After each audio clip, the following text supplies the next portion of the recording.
Olá pessoal, tudo bem? Bom, o vídeo da aula de hoje a gente vai falar sobre a origem do Islã. Então vamos lá. Bom, primeiro momento é importante dizer que a gente está falando do século VII depois de Cristo, tá?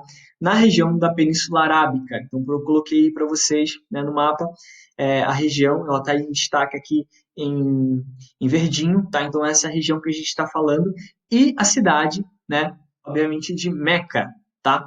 Bom, importante aqui de falar um pouquinho da cidade de Meca. Bom, a cidade de Meca, nessa época, era muito próspera economicamente, especialmente por causa do comércio. A gente sabe que na Península Arábica é uma região que tem um grande deserto, tá? Então é uma região que tem poucas áreas agricultáveis. Então, a grande prosperidade de Meca vai vir do comércio, beleza? Ok, agora que a gente já falou um pouquinho do período que a gente está falando, do local, é importante falar do nosso personagem principal, beleza? Nosso personagem principal é Maomé. Bom, aí, mas aí, peraí, pô, professor, a imagem está meio desfocada, teve algum problema? Não, não teve nenhum problema, tá? Ela está desfocada de forma proposital, né, porque, em respeito à religião islâmica, porque a gente sabe, né, que no mundo islâmico ninguém pode representar o rosto do profeta, do grande profeta Maomé. Então, por isso, né, em respeito ao Islã, a gente colocou uma imagem na borrada, beleza? Para não representar o rosto de Maomé.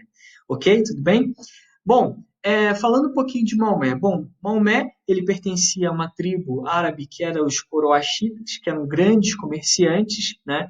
Que naquela época, no século VII, estavam muito bem economicamente, tá? Bom, um pouquinho da história dele, ele, muito cedo, ele perdeu os pais, tá? É o pai e a mãe, então ele ficou órfão. E aí, na tradição árabe, né, ele tinha que ficar, né, sob a proteção de alguém, né, e o protetor dele vai ser um tio, tá? Um tio que também trabalhava muito com comércio, né, com as caravanas. A gente sabe que as caravanas é, acontecia muito desses comerciantes saírem da região de Meca, irem inclusive para a parte ali que pertencia ao Império Bizantino, né? O norte da África também, e ali nessa região ali do Mar Mediterrâneo e tal, você teve, né, Maomé teve contato ainda muito cedo com duas grandes religiões monoteístas, o judaísmo e o cristianismo, tá? Então, inclusive eu coloquei aqui uma expressão árabe, né? Não sei se eu vou pronunciar certo, né? Ha'al al-Kitab, que seria, né, no Alcorão, que seria o povo, os povos do livro, né? Então essa era a expressão que se tem no Alcorão em respeito ao povo cristão e ao povo judeu, que são povos, né, que se baseiam, né, em livros, né, livros sagrados, como é o caso dos judeus, que é a Torá, e dos cristãos, que é a Bíblia. Então, Maomé, muito cedo, durante essas caravanas, teve contato com esse mundo e respeitava muito, a gente vai ficar aqui falando um pouquinho sobre isso, respeitava muito essas religiões monoteístas, beleza? Bom, no ano, né, depois Maomé cresce, volta para Meca e tal, e aí no ano 610, né, Maomé tem uma revelação, né? Aqui, inclusive, eu coloquei um ícone, né? Uma imagem, que é uma imagem turca do século XIV, se não me falha a memória, e aqui você tem uma representação de Maomé, perceba que ele não tem um rosto representado, e um anjo, né, representando, né? Para alguns vão ser o próprio arcanjo Gabriel, que vai revelar a Maomé o seguinte: olha, existe um Deus único. Esse Deus se chama Alá, tá? E todos aqueles que se submeterem a Alá, né, receberão misericórdia. Então essa era a principal mensagem, né, do anjo. Mas Maomé ficou ali 2 anos dessa experiência sem abrir ela para o grande público, né, sem fazer grandes pregações. Por 2 anos, Maomé confiou essas revelações a, a esposa dele e amigos muito próximos, né? A Khadija, né, que era a primeira esposa de Maomé, ela, né, teve esse prazer, digamos assim, em ser uma das primeiras pessoas a receber, né, ser informada por Maomé dessa revelação. né? Ao longo, depois desses 2 anos, Maomé começa a realizar as pregações por Meca. Tudo bem? Bom, mas no primeiro momento é importante destacar que Maomé não, né, como ele já tinha um conhecimento sobre, né, os judeus, sobre os cristãos, é importante dizer que assim, Maomé não tinha dimensão de que aquilo que estava sendo revelado a ele, né, e no qual ele se tornava o mensageiro dessa palavra do anjo, dessa palavra de Deus, né, ele achava que não ia fundar uma nova religião, né? Apenas seria um lembrete, né? Lembrete para aquele povo. É importante dizer que na Península Arábica, né, ainda se acreditava, né, no chamado velho paganismo, né? Se tinha uma série de crenças na existência de muitos deuses, tá?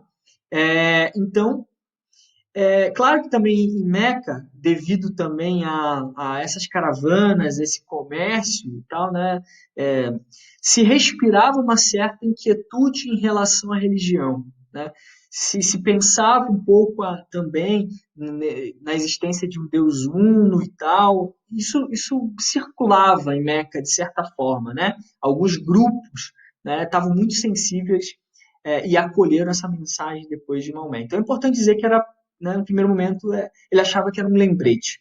Bom, então, o que significa o Islã? Né? É importante a gente destacar um pouquinho essa palavra Islã. Né? A palavra Islã significa submeter-se. Como eu disse, né? Essa foi a mensagem do anjo para Maomé. E é importante dizer que até essa palavra Islã ela tem a mesma origem etimológica da palavra salam, que significa paz. Então, de certa forma, o Islã tem uma mensagem, né, de paz, uma mensagem de submeter-se, mas uma mensagem de paz. Então, isso aqui é importante a gente destacar, né, esse valor também etimológico e esse valor que a gente vai perceber que é uma religião pacífica, né? Beleza? Bom, então todos aqueles que digamos assim, que ouviram a pregação de Maomé e aceitaram, né, se submeter a Alá, tá, era chamado, né, de muçulmanos. Muçulmano ou muçulmano é aquela pessoa, né, que submeteu-se a Alá, se submeteu a Deus, né, é importante dizer isso aqui. Então, até mesmo eu coloquei essa imagem, né, até mesmo dessa prostração, né, o que é algo que no primeiro momento era algo muito visto, muito, pô, mas como assim me prostrar? Sim, eu tenho que me prostrar diante de Deus, né? Então aqui eu coloquei essa imagem para dizer, né, da importância que, no caso, os muçulmanos aqui estão realizando, né, provavelmente uma das suas 5 preces, né, que se realiza ao longo do dia, né, o salat, né, que se chama, né, essa, essa oração. Bom, então é muito interessante dizer que ao longo, né, da vida de Maomé, Maomé foi recebendo revelações. Essas revelações elas duraram aí, né, cerca de 21 anos. Né? Claro, e é importante destacar isso aqui, Maomé era analfabeto. Né? Então ele não escreveu nada. Mas como assim? Agora, os muçulmanos têm um livro sagrado, professor, que é o Corão. Sim, mas os discípulos, os muçulmanos, aqueles primeiros discípulos lá de Maomé, anotavam, né, as pregações de Maomé, né, e depois da morte de Maomé, tudo isso vai ser reunido num livro só que vai ser chamado de Corão. Né? E aqui coloquei uma imagem, né, do Corão, e o Corão é de uma beleza impressionante. Né? Conta alguns historiadores que muitas pessoas se converteram ao Islã quando tiveram contato com o Corão. Né? A partir do momento que leram o Corão, né? Inclusive tem, né, relatos de até especialistas na, na literatura árabe que quando leram o Corão viram que era de uma beleza, né, de uma beleza literária incrível. Então, de certa forma, o Corão também foi uma nova forma de literatura, né, que encantou muita gente. Né? Tinha a mensagem de Deus, né, toda essa revelação durante os 21 anos, essa revelação era feita a Maomé, normalmente quando se tinha algum problema, uma pergunta, né? Então Maomé recebia essa revelação e dizia isso nas pregações e as pessoas anotavam. Depois isso foi condensado num livro que se chama Corão. Corão ou Alcorão, tá bom? Beleza? Beleza? Que significa, no caso, citação, né? Como eu coloquei no slide anterior. Bom, e aí é que está o ponto, né? Bom, beleza, professor, eu entendi um pouquinho lá da história de Maomé e tal, mas tá bom, todo mundo se converteu? Não, não todas as pessoas se converteram. Por quê? Porque a mensagem, né, a mensagem de Maomé não era só uma mensagem, né, de submeter-se a Deus e tal, mas também uma mensagem também de partilha. Né? Maomé, em muitas pregações, criticava a usura, o enriquecimento, e isso caiu muito mal. Né? Como eu disse no começo, Meca estava se tornando uma cidade muito importante economicamente, especialmente os coroaxitas estavam se enriquecendo muito. Né? Então, quando Maomé começa a tocar nesse ponto, que era importante compartilhar, que era bom dividir, né? Porque nessa época, até mesmo nas religiões, né, do velho paganismo, existia ali, de certa forma, que deveria se ter um cuidado com as pessoas mais frágeis, pessoas mais pobres e tal.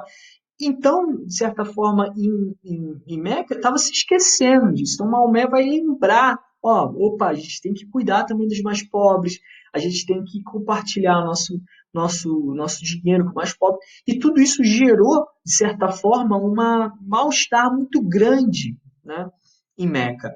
Muitas pessoas achavam, né, que Maomé, então, bom, esse cara aqui está querendo se tornar um grande líder e tal. E no primeiro momento, Maomé era apenas um mensageiro. Isso fica muito claro no Corão, né? Que ele era apenas um mensageiro, esse profeta, né?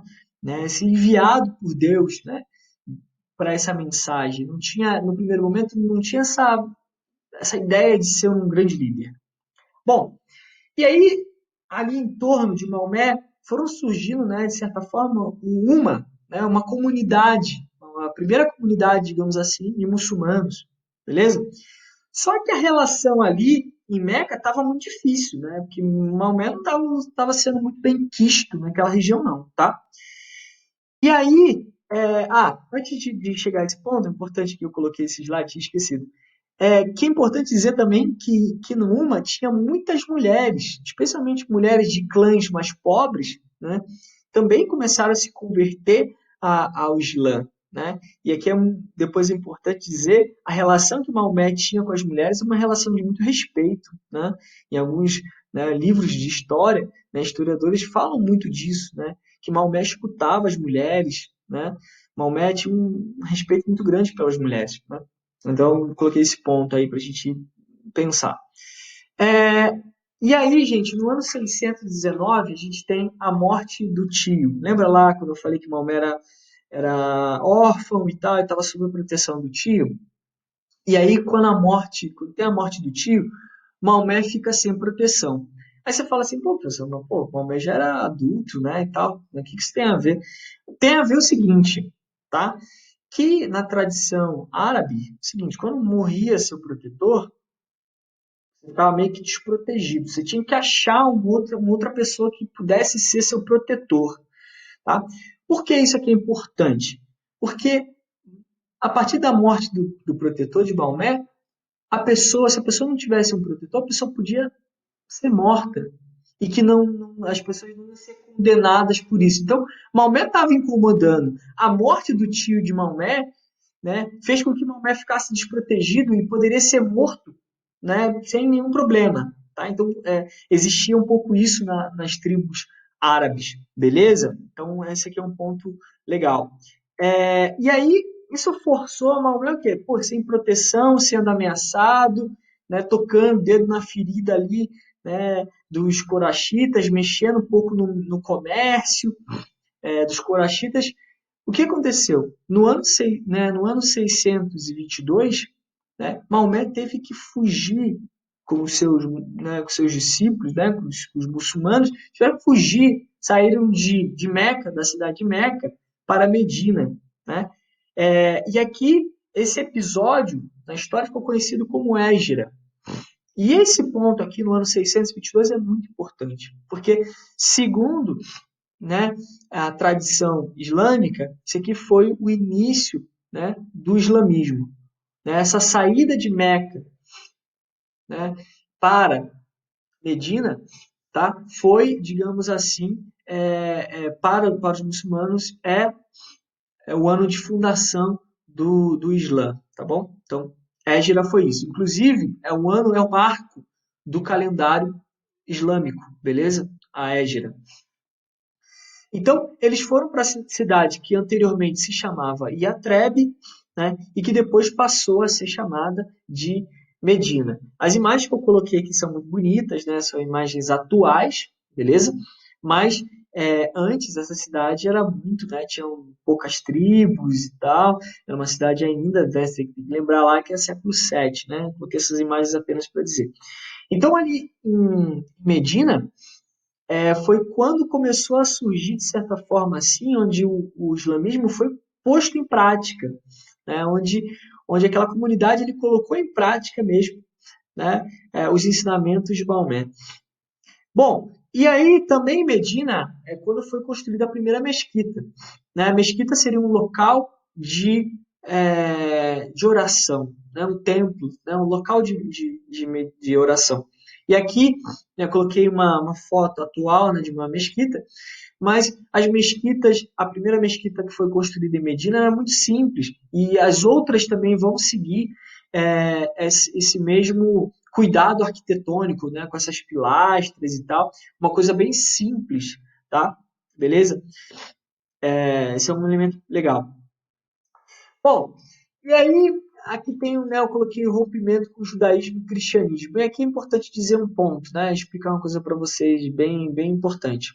Que é o seguinte, é, lembra quando eu falei lá que Maomé tinha, né, tinha de certa forma um apreço por judaísmo e o cristianismo? Lembra? Vai haver aqui um certo rompimento, porque quando Maomé vai para Medina, né, e ali em Medina tinha algumas tribos judaicas e tal, né? E aí houve um certo atrito. Por quê? Porque os judeus eles não aceitavam Maomé como um profeta, né? Além disso, né, toda vez que se tinha a citação, né, nas mesquitas e tal, sobre, né, se falar um pouco sobre Noé ou sobre Moisés, os judeus um pouco ridicularizavam, porque a versão que se tem dessas histórias bíblicas, desses profetas, que tem no Corão, ela é bem diferente do que, não bem diferente, mas um pouco diferente do que está na Torá. Então, de certa forma, os judeus um pouco, né, meio que ridicularizavam isso. E além disso, também, os judeus também, como eu posso dizer, os judeus eles viam que Maomé não tinha uma ascendência, né? Como a gente sabe no judaísmo, né? Eles se veem o quê? Eles têm uma ascendência, são um povo escolhido por Deus, o povo que veio lá de Abraão, né? Então, para os judeus, olha, Maomé não tem uma ascendência, né? E é muito interessante, né, não reconhecer o Maomé, né, né, fazendo parte desse povo escolhido. Então ele não poderia ser profeta se ele não vem dessa linhagem de Abraão. Mas é muito interessante porque Maomé conhecia, né, muito a Torá, conhecia muito a história de Abraão. Então, segundo Maomé, ele gostava muito de ler a parte do Gênesis que dizia, né, da história de Abraão, e aí eu vou lembrar vocês um pouquinho quando a gente estudou lá os Hebreus, né, que Abraão, né, era casado com Sara, e aí Abraão, né, Deus promete a Abraão que ele vai ter um filho, né, que ele vai ter é, um filho, e desse filho, né, vai gerar uma multidão, né, uma descendência. E aí, naquela história de Abraão, que vocês vão lembrar, ele não acredita muito nisso, né? Porque Sara e ele já eram de idade, tal, avançada e tal, até então nunca tinham conseguido ter um filho e tal. E aí acaba que Abraão vai ter um filho com a escrava, né? Que é Agar, né? com a permissão de Sara, né? Sara permite, né, que isso aconteça para que Abraão possa ter uma descendência. Então, Abraão tem um filho com Agar, que era escrava, e que esse filho é o Ismael, beleza? Só que aí Deus fala assim, pô, mas eu não falei para você que eu ia te dar um filho e tal, né? Mas eu vou te dar um filho de Sara, né? Então, e aí ele tem, né, Sara engravida, né? E aí tem Isaac, né? E aí vocês vão lembrar de toda a história que eu contei para vocês lá no povo hebreu, né? Que então H acaba e Ismael saem, né? Ali do convívio ali de Abraão, beleza? E vão embora, né?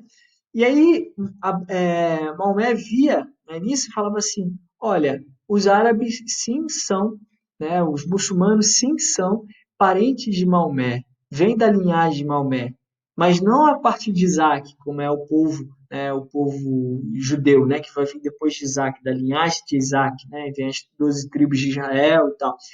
Então, o povo muçulmano vem da linhagem de Ismael, porque também quando você lê lá o Gênesis, diz lá que também de Ismael, Deus promete isso, que de Ismael também vai surgir um povo também, né? Um povo numeroso. E aí, segundo a tradição árabe, né, a tradição muçulmana, se diz que Agar e Ismael foram viver em Meca, né? Inclusive, né, Abraão visitava Agar e Ismael, né? Então, Maomé dizia o seguinte: sim, a gente vem da linhagem, a gente tem uma ascendência, né? E essa ascendência é de Abraão, a gente vem de Abraão, beleza? Bom, eu vou parar aqui, beleza? Nesse primeiro ponto. No segundo vídeo, a gente vai continuar um pouquinho, para terminar um pouquinho essa história de Maomé, beleza? Tá bom? Espero que vocês tenham gostado e vamos continuar aí no próximo vídeo. Valeu!